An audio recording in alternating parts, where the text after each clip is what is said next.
wanted to make sure, unlike most politicians, that what I said was correct, not make a quick statement. The statement I made on Saturday, the first statement, was a fine statement, but you don't make statements that direct unless you know the fact.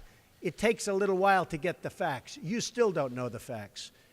And it's a very, very important process to me, and it's a very important statement. So I don't want to go quickly and just make a statement for the sake of making a political statement.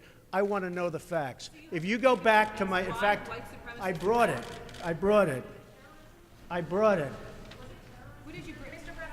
As I said on, remember this, Saturday, we condemn in the strongest possible terms this egregious display of hatred, bigotry, and violence.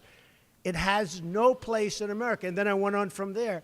Now, here's the thing. Excuse me. Take it nice and easy. Here's the thing. When I make a statement, I like to be correct. I want the facts. This event just happened. In fact, a lot of the event didn't even happen yet as we were speaking. This event just happened.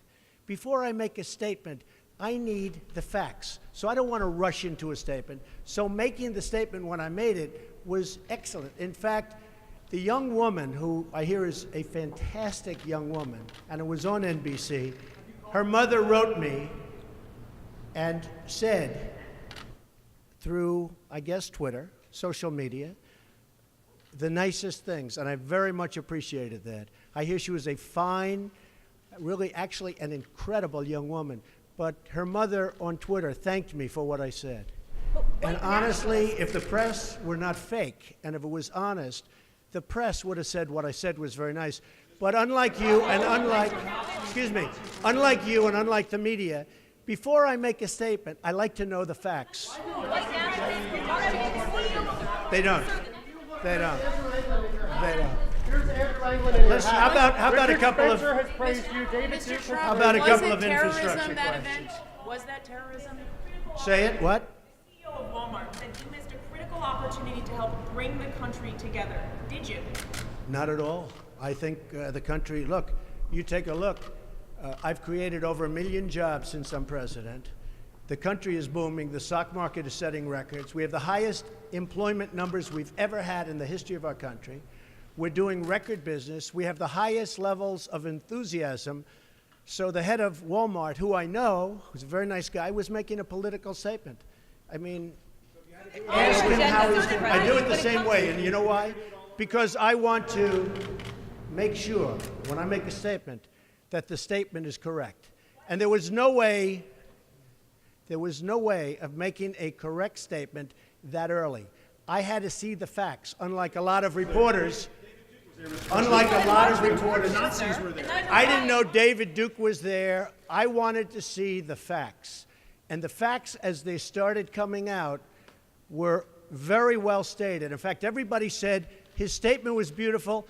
If he would have made it sooner, that would have been good. I couldn't have made it sooner because I didn't know all of the facts.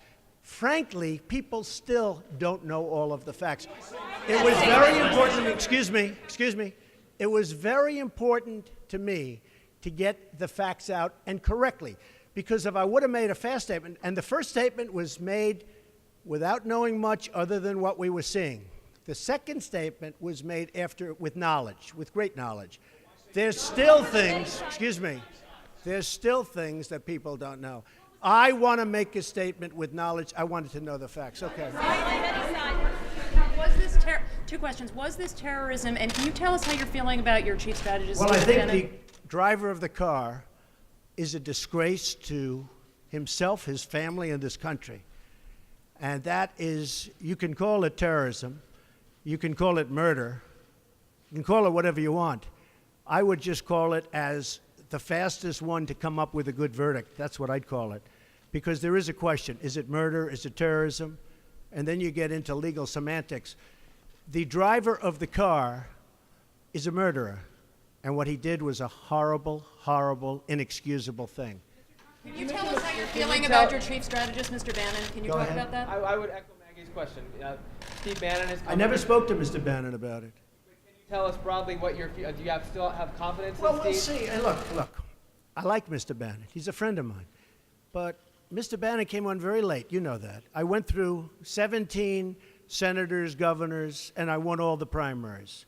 Mr. Bannon came on very much later than that, and I like him. He's a good man. He is not a racist, I can tell you that. He's a good person. He actually gets a very unfair press in that regard. But we'll see what happens with Mr. Bannon. But he's a good person, and I think the press treats him, frankly, very unfairly. Do you have confidence that Senator McCain has called on you to defend your National Security Advisor, H.R. McMaster, against I've some of already these done attacks? it. I did it the last time. And he called on it again, linking this Senator McCain? to the alt-right and Senator saying McCain, you these- mean the one yes. who voted against Obamacare? And he said Who that is Senator? You mean Senator McCain who voted against us getting good health care? McCain Yeah. said that the alt-right is behind these attacks, and he linked that same group to those who perpetrated the attack in Charlottesville. Well, Do I you- don't know. I can't tell you. I'm sure Senator McCain must know what he's talking about. But when you say the alt-right, define alt-right to me. You define it. Go ahead. Well, I'm saying, as No, Senator, define it for me. Come on, let's go. Define Senator it for me. McCain defined them as the same group. Okay, what about the alt-left that came charging at him? Excuse me. What about the alt-left that came charging at the, as you say, the alt-right? Do they have any semblance of guilt? This is Senator McCain's statement. Let me ask you this. What about the fact that they came charging with clubs in their hands, swinging clubs? Do they have any problem? I think they do. So, as far as I'm concerned, that was a horrible, horrible day. Wait a minute. I'm not finished. I'm not finished, fake news. That was a horrible day.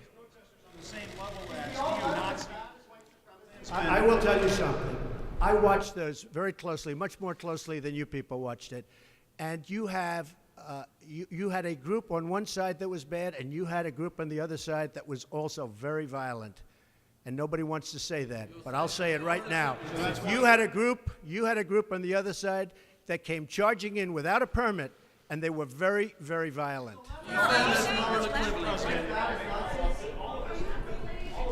Go ahead. Do you think that what you call the alt-left is the same as neo-Nazis?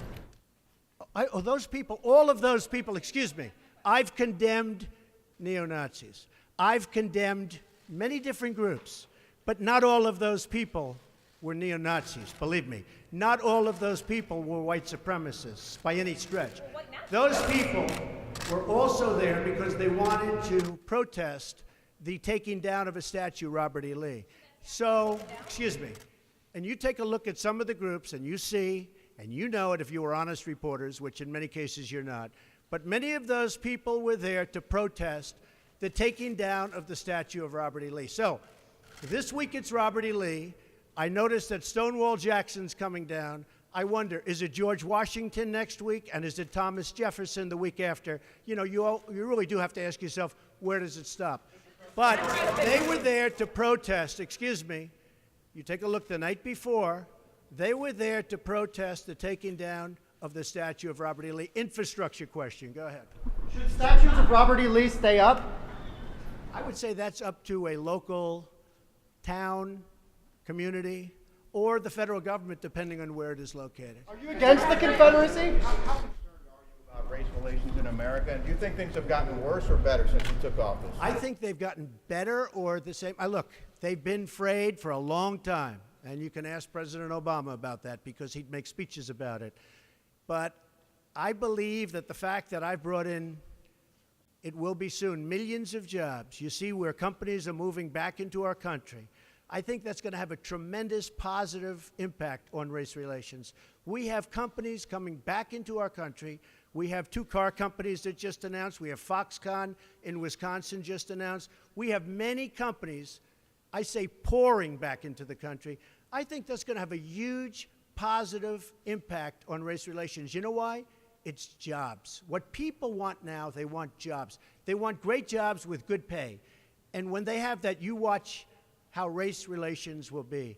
And I'll tell you, we're spending a lot of money on the inner cities. We're fixing the inner cities. We're doing far more than anybody's done with respect to the inner cities. It's a priority for me, and it's very important. Mr. President, are you putting what you're calling the alt-left and white supremacists on the same moral plane? I'm not putting anybody on a moral plane. What I'm saying is this. You had a group on one side and you had a group on the other, and they came at each other with clubs, and it was vicious, and it was horrible, and it was a horrible thing to watch. But there is another side.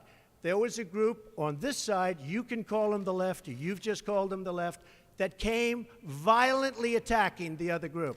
So you can say what you want, but that's the way it is. On both sides, sir. You said there was hatred, there was violence on both sides. Well, I do think there's blame. Yes, I think there's blame on both sides. You look at both sides. I think there's blame on both sides, and I have no doubt about it, and you don't have any doubt about it either. And if you reported it accurately, you would say. Kill the person. Heather hired Charlottesville. They showed up in Charlottesville Excuse me. to protest. Excuse me. They didn't put themselves down as you, and you had some very bad people in that group. But you also had people that were very fine people on both sides. You had people in that group, excuse me, I saw the same pictures as you did. You had people in that group that were there to protest the taking down of, to them, a very, very important statue and the renaming of a park from Robert E. Lee to another name. White nationalists then? Well, no, George Washington was a slave owner. Was George Washington a slave owner? So will George Washington now lose his status? Are we going to take down, excuse me, are we going to take down statues to George Washington? How about Thomas Jefferson? What do you think of Thomas Jefferson? You like him?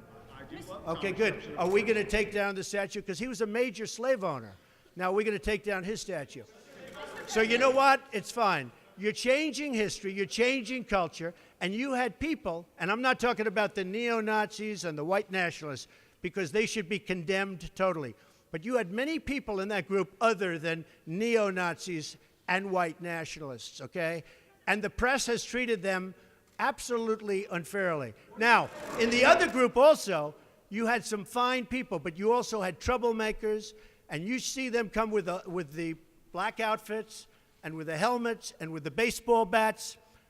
You had a lot of bad people in the other group too. Treated unfairly, sir. I'm sorry. I just didn't understand what you were saying. You were saying the press has treated white nationalists unfairly? No. I just didn't understand what you were saying. No. There were people in that rally, and I looked the night before. If you look, there were people protesting very quietly the taking down of the statue of Robert E. Lee. I'm sure in that group there were some bad ones. The following day it looked like they had some rough, bad people, neo-Nazis, white nationalists, whatever you want to call them. But you had a lot of people in that group that were there to innocently protest and very legally protest because, you know, I don't know if you know, they had a permit. The other group didn't have a permit. So I only tell you this, there are two sides to a story. I thought what took place was a horrible moment for our country, a horrible moment. But there are two sides to the country. Does anybody have a final? Does anybody have? You have an infrastructure. What makes you think you can get an infrastructure bill? You didn't get health care. Well, you know, I'll tell you. We came very close with health care. Unfortunately, John McCain decided to vote against it at the last minute. You'll have to ask John McCain why he did that. But we came very close to health care. We will end up getting health care. But we'll get the infrastructure, and actually infrastructure is something that I think we'll have bipartisan support on. I actually think Democrats will go along with the infrastructure. President, have you spoken to the family? Have you spoken to the family of the victim of the car attack? No, I'll be reaching out. When will you be reaching out? I was I thought that the statement put out, the mother's statement, I thought was a beautiful statement. I always tell you, it was something that I really appreciated. I thought it was terrific, and really under the kind of stress that she's under and the heartache that she's under, I thought putting out that statement to me was really something I won't forget. Thank you all very much. Thank you. Thank you. Mr. President, do you think you're helping to heal the nation? Does anyone know I own a house in Charlottesville? Where is it? Oh boy, it's going to be. You do? It's in Charlottesville. You'll see. Is it near the winery or something? It is the winery. Will you go to visit and try to I mean, I know a lot about Charlottesville. Charlottesville is a great place that's been very badly hurt over the last couple of days. But I own actually one of the largest wineries in the United States. It's in Charlottesville.